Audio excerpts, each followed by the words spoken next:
আপনারা দেখতে পেরেছেন ইতিমধ্যে বিপিনুরকে হামলা করার পরে, বিপিনুরের উপর নৃশংস হামলার পরে সমস্ত উপদেষ্টারা ঢাকা মেডিকেলে তাকে দেখতে গিয়েছেন এবং বলেছেন এই হামলার দায় সরকারকে নিতে হবে।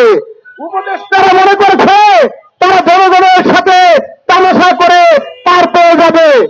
আমি স্পষ্টভাবে বলে দিতে চাই, আপনারা যারা আজকে এই বিপিনুরের উপর হামলার পরে যেই সকল উপদেষ্টারা তামাশা দেখছেন, অচিরেই আপনারা হামলার শিকার হবেন।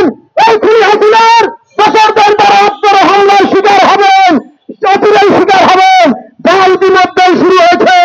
আপনারা দেখেছেন যুক্তরাজ্যে কিভাবে মাহফুজ আলমের উপর হামলা হয়েছে, কিভাবে সারা দেশে আবার সেই এস আলমের ২৫০০ কোটি টাকা আবার নতুন করে আওয়ামী লীগকে পুনর্বাসন করার জন্য এস আলম তার লুট করা টাকা থেকে ২৫০০ কোটি টাকা দিয়েছেন, যা দিয়ে ইতিমধ্যেই ঢাকা শহরে বিভিন্ন জায়গায় এই সন্ত্রাসী লীগ তারা মিছিল করছে।